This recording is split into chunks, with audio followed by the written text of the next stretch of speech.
হরে কৃষ্ণ। শ্রীমদ্ ভগবদ গীতায় সাংখ্যযোগে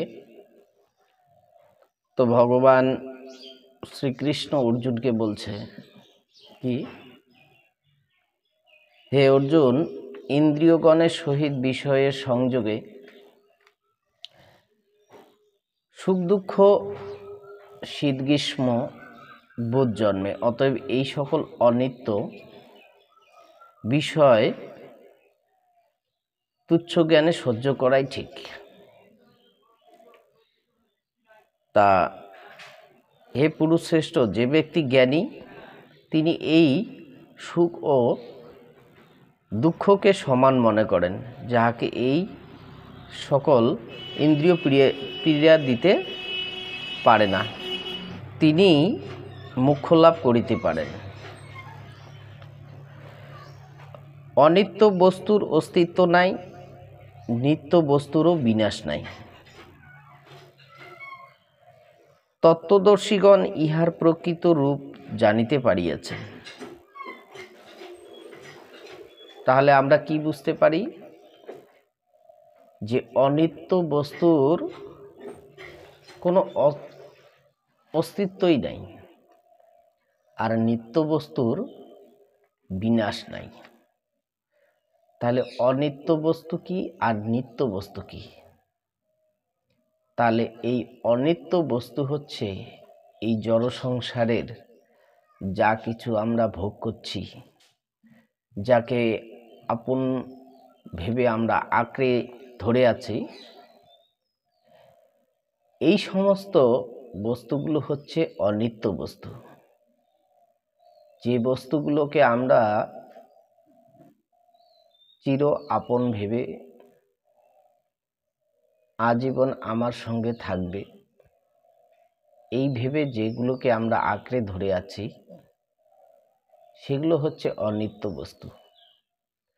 আর নিত্য বস্তু হচ্ছে যার কোনো বিনাশ নেই, যার কোনো ক্ষয় নেই, সেটি হচ্ছে নিত্য বস্তু। তা কি বলছে? তত্ত্বদর্শীগণ এটা যখন জেনে যায় নিত্য আর অনিত্য, তখন তিনি কি করেন? এই জড়বস্তুর প্রতি তার কোনো মোহ জন্মে না। তিনি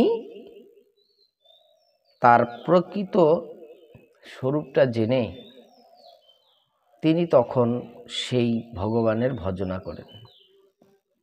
যিনি সর্বত্র ব্যাপী তাহাকে অবিনাশী বলিয়া জানিও, সেই অব্যয় আত্মাকে কেহ বিনাশ করিতে সমর্থ হয় না। তাহলে জগতে যত কিছু অনিত্য বস্তু আছে, এগুলোর বিনাশ আছে। আজ যিনি জন্ম নিয়েছে, কাল তিনি ধ্বংস হয়ে যাবে। আমাদের শরীরও ক্ষয়লয় আছে। আমাদের দেহটা জন্ম নিয়েছে, এটা শিশু ছিল,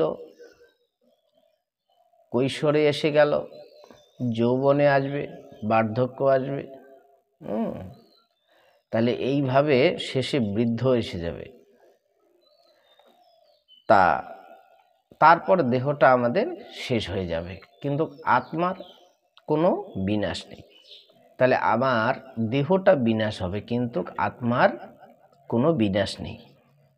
যার জন্য অর্জুনকে বলছে যে তোমার শোক করার কোনো প্রয়োজন নেই, তুমি যুদ্ধ করো। যে ব্যক্তি আত্মাকে হন্তা বা হত বলেন, তাহারা উভয়ই কিছু জানেন না। এটা ঠিক। যিনি কেউ মারা গেলে যিনি শোকায়িত হন, তাহলে বুঝতে হবে সে সঠিক তত্ত্বটা জানে না। এই আমাদের খাঁচাটার পরিবর্তন হয়, পোশাকের পরিবর্তন হয়, আত্মা কখনো মরে না। সে হয়তো এই খাঁচাটাকে পরিবর্তন করে অন্য একটা খাঁচায় গিয়ে প্রবেশ করবে। আত্মার কোনো বিনাশ নেই। কিন্তু আমরা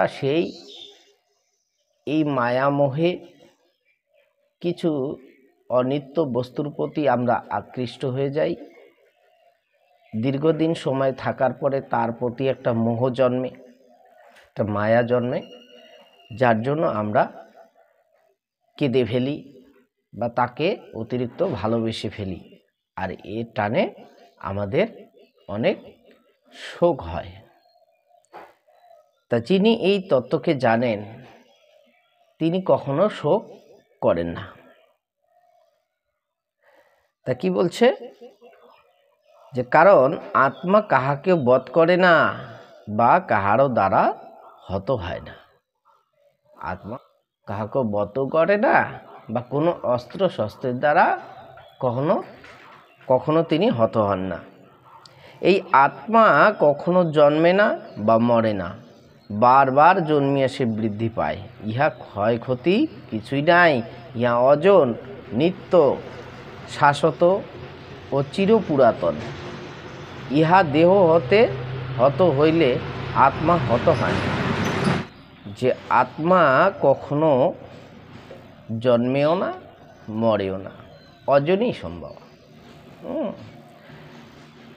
তাহলে কি, এই দেহের ভিতরে যখনই পরমাত্মা রূপে সেই আত্মা আমাদের ভিতরে প্রবেশ করে, তখন আমাদের এই দেহের বৃদ্ধি হয়। এবার সময়ের সঙ্গে সঙ্গে সেটা ক্ষীণ হয়ে যায়। এই আত্মা সর্বদাই এক প্রকার, উহা জন্ম বৃদ্ধি ক্ষয়হীন।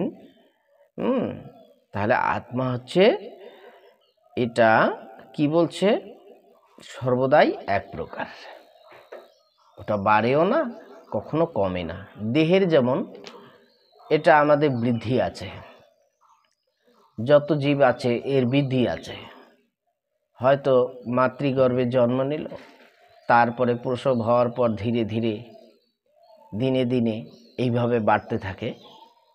তারপরে শিশুকাল আসে, শৈশব আছে, কৈশোর আসে, যৌবন আসে, তারপরে বার্ধক্য, বৃদ্ধ, এইরকম করে যেমন আমাদের দেহের বৃদ্ধি হয়, কিন্তু আত্মার কখনো এইভাবে বৃদ্ধি হয় না। আত্মা সর্বদাই এক প্রকার থাকে। তাহলে কি বলছে, হে পার্থ, যিনি এইভাবে আত্মাকে জানেন তিনি কাহাকেও বা বধ করেন না বা করেন না। যিনি এটা জানেন, তাহলে প্রকৃতপক্ষে তিনি তো বধ করছেন না,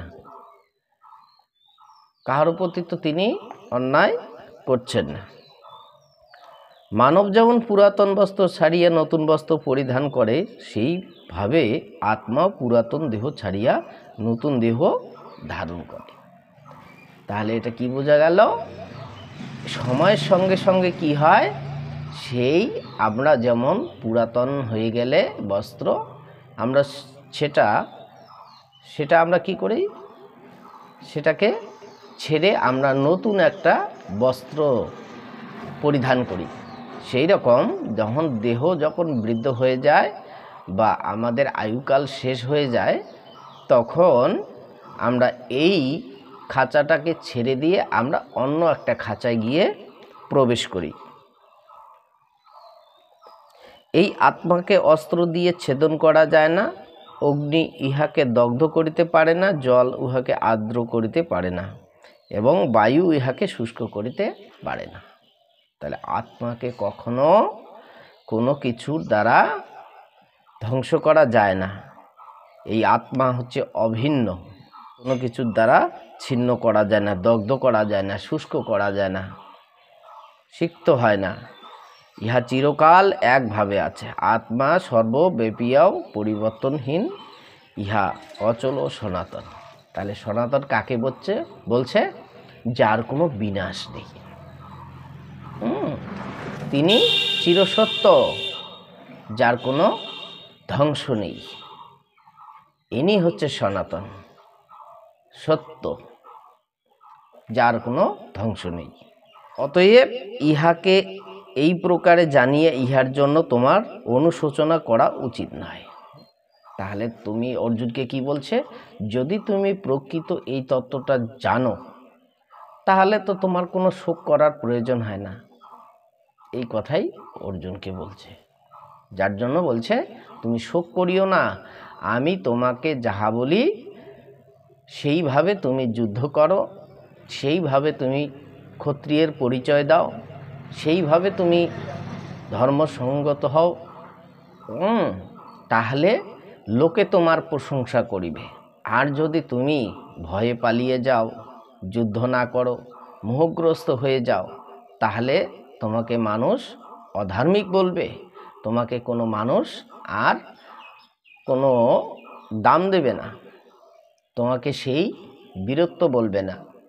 কাজে হে অর্জুন, তুমি আমার কথা শোনো। ভগবান শ্রীকৃষ্ণ বলছে যে তুমি আমার কথা শোনো, আমি যা বলি তুমি তাহা করো, তাতে তোমার কোনো ক্ষতি হইবে না। হরে কৃষ্ণ। যাই হোক, আজকের ভগবদ্গীতার আলোচনা এখানেই বিশ্রাম রাখি। যদি হরিকথা ভাগবত কথা ভালো লাগে অবশ্যই ভিডিওগুলো শেয়ার করুন, আর প্রতিদিন